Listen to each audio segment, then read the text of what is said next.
ایک خوف کا ماحول پیدا کر دیا پورے ملک میں. اور شاید یہی وجہ ہے کہ 28 اور 29 نومبر کی درمیانی رات کو پاکستانیوں کی غالب اکثریت نے چاند رات کے طور پہ منایا. کبھی ایسا نہیں ہوا. کبھی ایسا نہیں ہوا کہ کسی آرمی چیف کی ریٹائرمنٹ کی رات کو لوگوں نے چاند رات کے طور پہ منایا ہو. لوگوں نے ایک دوسرے کو مبارکبادیں دی. لوگوں نے 29 نومبر جس دن انہوں نے ریٹائر ہونا تھا اس دن کو یوم نجات قرار دیا. اور پھر اب میں اس بحث میں نہیں جانا چاہ رہا کہ یہ ہونا چاہیے یا نہیں ہونا چاہیے، لیکن پاکستان کی سیاست میں انفارچونیٹلی اب تک آرمی چیف کا نظر آنے والا کردار موجود رہا ہے. اب جب امریکہ سے بات کریں گے تو آرمی چیف، برطانیہ سے بات کریں گے تو آرمی چیف، چین سے بات کریں گے تو آرمی چیف، روس سے بات کرنی ہے تو آرمی چیف. پاکستان کی فورن پالیسی کو اگر کوئی کنٹرول کرتا رہا ہے تو وہ آرمی چیف کرتا رہا ہے. جب اتنا اثر انداز ہوتا رہا ہے پاکستان میں آرمی چیف، تو پھر اگر کوئی اس میں خرابیاں ہوئی ہیں تو اس کا ذمہ دار بھی تو پھر آرمی چیف ہی کیوں ہونا چاہیے نا. ایون پاکستان کے جو بین الاقوامی مالیاتی ادارے ہیں ان تک رسائی آرمی چیف کی ہوتی نہیں. حالانکہ آرمی چیف کا یہ کردار کسی بھی ملک میں نہیں رہا. آرمی چیف کا کردار ہوتا ہے پاکستان کے دفاع تک محدود رہنا. لیکن جنرل قمر جاوید باجوہ، خیر جنرل قمر جاوید باجوہ اکیلے نہیں ہے. General Ayub Khan, general Musharraf, general Zia الحق، یہ تو براہ راست ماشاء اللہ لگا کر عالمی برادری کے ساتھ بات چیت کرتے رہے ہیں. تو میں جو بات عرض کرنا چاہ رہا ہوں وہ یہاں پہ یہ ہے کہ جنرل قمر جاوید باجوہ کے دور میں پاکستان بدترین معاشی صورتحال سے دوچار ہو گیا. اور آج بتایا جا رہا ہے کہ پاکستان کے خدا نخواستہ ڈیفالٹ کرنے کا جو خدشہ ہے یا خطرہ ہے وہ 95% سے زیادہ ہو گیا ہے. خود جنرل باجوہ نے اپنی آخری تقریر میں جو انہوں نے یوم شہداء کے موقع پر راولپنڈی میں کی تھی اس میں اعتراف کیا کہ پاکستان کی معاشی صورتحال کچھ بہتر نہیں ہے. انہوں نے تو لفظوں کو لپیٹ کے کہا، لیکن جو آزاد تجزیہ کار ہیں، جو اقتصادی امور کے ماہرین ہیں، جو معیشت کے ماہرین ہیں، وہ یہ کہتے ہیں کہ ڈیفالٹ ہونے کا خطرہ پاکستان کے سر پر منڈلا رہا ہے. صرف یہی نہیں، پاکستان کی جو سیکیورٹی ہے وہ کمپرومائز ہوتی بھی ہمیں نظر آئی. آپ دیکھیں، نہ پاکستان کی مشرقی سرحدوں سے اچھی خبریں آ رہی ہیں، نہ پاکستان کی مغربی سرحدوں سے اچھی خبریں آ رہی ہیں. افغانستان جہاں کہ پاکستان کی بظاہر ایک دوست و بری حکومت قائم ہے، لیکن بارڈر سے خبریں آ رہی ہیں کہ افغانوں نے پاک افغان سرحد پہ پاکستان نے جو باڑ لگائی تھی اس باڑ کو اکھیڑنا شروع کر دیا ہے. بہرحال جنرل باجوہ کے بارے میں بہت کچھ کہا گیا، بہت کچھ کہا جا رہا ہے اور بہت کچھ بہت عرصے تک کہا جاتا رہے گا. میرے خیال میں ان تمام خرابیوں کے علاوہ جو سب سے بڑی خرابی کی جنرل باجوہ نے اپنی پالیسیز کے ذریعے، وہ خرابی تھی پاکستان کی افواج اور پاکستان کے عوام میں ایک خلیج پیدا کر دی. پاکستان کی 74-75 سالہ تاریخ ہے کہ پاکستان کے عوام نے ہمیشہ فوج کو محبت دی، عزت دی، احترام دیا، اپنے دلوں میں جگہ دی. نتیجہ یہ کیوں ہوا؟ کیونکہ افواج پاکستان نے ہمیشہ پاکستانیوں کو اپنی پہلی ترجیح سمجھا. لیکن مجھے بڑے ہی دکھ کے ساتھ، بڑی تکلیف کے ساتھ، بڑے دکھی دل کے ساتھ یہ کہنا پڑ رہا ہے کہ جناب باجوہ کے دور میں جو عام آدمی ہے اس نے مختلف انداز میں سوچنا شروع کر دیا. اس میں کوئی شک نہیں ہے کہ جو عام آدمی ہے وہ ساری فوج کے بارے میں یہ سوچ نہیں رکھتا، لیکن چونکہ لیڈ کر رہے تھے جنرل باجوہ اور ان کے چند ساتھی، جن کی وجہ سے پاکستان میں خوف کا ماحول بن گیا تھا، اور اس ماحول کی وجہ سے پاکستان کے عوام اور پاکستان کی عظیم افواج کے درمیان ایک خلیج نظر آئی. میں نے کہا نا کہ جنرل باجوہ کے بارے میں بہت عرصے تک بہت سی گفتگو ہوتی رہے گی، اور میں اکثر یہ کہا کرتا ہوں کہ جو قومیں جو ملک، جو گروہ، جو افراد ماضی میں زندہ رہتے ہیں وہ آگے نہیں بڑھ سکتے۔ ہمیں ماضی میں زندہ نہیں رہنا، ہمیں آگے بڑھنا ہے۔ 28 نومبر گزر چکا، 29 نومبر کا سورج طلوع ہو چکا ہے، کروڑوں آنکھوں میں امیدوں کے چراغ جل اٹھے ہیں۔ پاکستان کی فوج میں کمان کی تبدیلی ہو چکی ہے، جنرل عاصم منیر نے آرمی چیف کا عہدہ سنبھال لیا ہے۔ اب ہم بات کریں اگر جنرل عاصم منیر کی، تو فوری طور پہ بلا شبہ ان سے ہمیں بہت زیادہ امیدیں ہیں، لیکن فوری طور پہ ہمیں ان سے یہ توقع نہیں کر لینی چاہیے کہ ان کے ہاتھ میں کوئی جادو کی چھڑی ہے جس کو یہ گھمائیں گے اور صورتحال ساری کی ساری بہتر ہو جائے گی۔ لیکن اتنا میں یہ ضرور کہوں گا کہ جنرل عاصم منیر پاک فوج کی تاریخ کے پہلے آرمی چیف ہیں جن کو اتنے زیادہ چیلنجز کا سامنا ہے۔ ان سے پہلے آنے والے 16 آرمی چیفز کو اتنے چیلنجز کا سامنا نہیں تھا، اور جس طرح میں پہلے آپ سے بات کر چکا ہوں کہ سب سے بڑا چیلنج جنرل عاصم منیر کے لیے عوام کے ساتھ اپنا محبت بھرا جو رویہ ہے، جو ایک روایت رہی ہے فوج اور عوام کے بہترین تعلقات کی، ان کو بحال کرنا ہوگا۔ اور یہ کوئی زیادہ مشکل کام بھی نہیں ہے، اپنے دروازے کھول دیجئے۔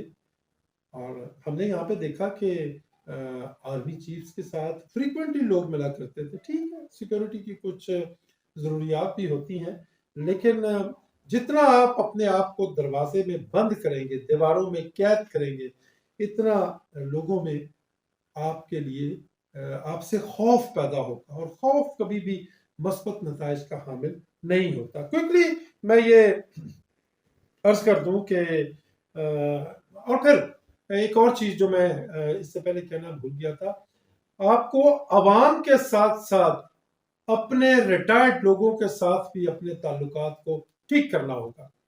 جنرل قمر جاوید باجوہ نے جو غلط کام کیے، ان میں ایک غلط کام یہ بھی تھا کہ ان کے نظریات سے اختلاف کرنے والے ریٹائرڈ فوجی افسران کے ساتھ ظلم کیا گیا، زیادتی کی گئی، ان کی پینشن تک بند کر دی گئی بہت سے لوگوں کی، اور طبی سہولیات تک واپس لے لی گئی۔ کچھ لوگ تو جو تھے وہ تو بیچارے چپ کر کے خاموش ہو کے بیٹھ گئے، لیکن کچھ لوگ آخر تک ڈٹے رہے، اس وقت تک ڈٹے رہے جب تک کہ 29 نومبر کا سورج جو ہے وہ طلوع نہیں ہو جاتا۔ اور جو جنرل عاصم منیر صاحب کے حوالے سے، ایک تو آپ نے سنا کہ وہ حافظ قرآن ہیں اور دھیمے مزاج کے ہیں، عزت کرتے ہیں، عزت کراتے ہیں، اور آج تک نہیں سنا کہ وہ کسی سیاسی معاملے میں ان کی مداخلت سامنے آئی ہو۔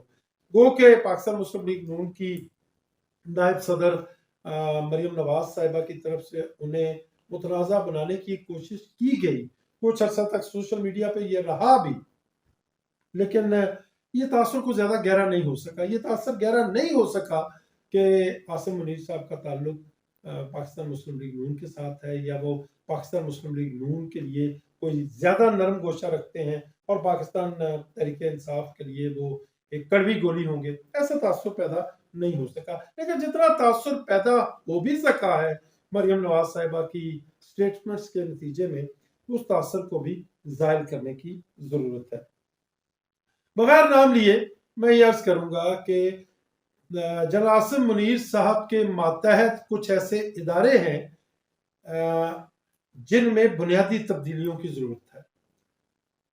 میرا کہنا شاید اتنا ضروری نہیں ہے، یہ اتنا واضح کر کے کہنا ضروری نہیں ہے۔ جنرل عاصم منیر جو ہیں وہ ایک پروفیشنل سولجر ہیں، ایک عرصے سے پاک فوج کے مختلف شعبوں میں خدمات سر انجام دے چکے ہیں، آئی ایس آئی میں خدمات سر انجام دے چکے ہیں، ملٹری انٹیلیجنس میں خدمات سر انجام دے چکے ہیں، انہیں سب کچھ پتا ہے انہیں کرنا کیا ہوگا۔ ایک تو میں نے بتایا کہ عوام کے ساتھ اپنے تعلقات کو بہتر کرنا ہوگا، دوسرے نمبر پہ انہیں کیا کرنا ہوگا، دوسرے نمبر پہ انہیں اپنے ماتحت کچھ تبدیلیاں لانی ہوں گی اپنے ماتحتوں میں۔ ان تبدیلیوں کے نتیجے میں یہ پتہ چل سکے گا کہ ان کا مائنڈ کیا ہے. اگر تو وہ تبدیلیاں لے آتے ہیں تو عام لوگ یہ سمجھیں گے کہ کوئی تبدیلی آئی ہے. وہ جس چیز کی امید کر رہے ہیں وہ امید بار آنے کی امید ہے، اور جو کچھ ماضی میں غلط ہوتا رہا ہے وہ اب درست ہوگا. لیکن اگر وہ تبدیلیاں نہیں کرتے، کسی مصلحت کا شکار ہو جاتے ہیں اور جنرل قمر جاوید باجوہ کی لیگیسی کو کیری کرتے ہیں تو اس سے یہ مائنڈ سیٹ پتہ چل جائے گا کہ صرف چہرے کی تبدیلی ہوئی ہے، مائنڈ سیٹ کی تبدیلی نہیں ہوئی. اور اگر مائنڈ سیٹ کی تبدیلی نہ ہوئی تو جو حالات پہلے چہرے نے پیدا کیے تھے نیا چہرہ بھی ان حالات کو ٹھیک نہیں کر سکے گا. تیسری بڑی امپورٹنٹ بات، ایک میں نے کہا عوام سے اپنے تعلقات کو بہتر کرنا ہوگا ایز ادارہ. دوسرا میں نے عرض کیا کہ اپنے ماتحت لوگوں میں تبدیلیاں کرنی ہوں گی. اور تیسری اور سب سے بنیادی بات، خود کو سیاست سے عملی طور پہ علیحدہ کرنا ہوگا. میں ایز انڈیویجول بات نہیں کر رہا، میں ایز انسٹیٹیوشن بات کر رہا ہوں. دیکھیں یہ کسی بھی ملک میں فوج کا کام نہیں رہا، کسی بھی ملک میں فوج کا کام نہیں رہا. اور ایک کام کر جائیں، میں نے اس سے قبل بھی ایک ویلاگ میں کہا تھا کہ لوگوں کو جنرل یحییٰ خان سے بہت اختلافات ہوں گے، لیکن ایک ورڈ آف اپریسیشن ہر شخص ان کے لیے کرتا ہے. اور وہ کیا کہتا ہے؟ وہ کہتا ہے کہ پاکستان میں آج تک جتنے بھی انتخابات ہوئے ہیں ان میں سب سے زیادہ منصفانہ انتخابات جنرل یحییٰ کے دوران ہوئے. اگر جنرل عاصم منیر پاکستان میں عام انتخابات کے منصفانہ ہونے کے عمل کو یقینی بنا دیں تو حقیقی معنوں میں یہ پاکستانیوں کے ہیرو ہوں گے. ورنہ ایک بہت بڑا سوال ہے، اور یہ میں سوال آپ سب کے لیے چھوڑے جاتا ہوں کہ وہ کیا سوال ہوگا جو کہ ہم خدا نخواستہ آنے والے دنوں میں پوچھ رہے ہوں گے. اب تک اتنا ہی. اپنا بہت خیال رکھیے گا اور اپنے اس چینل کا بھی. اللہ نگہبان.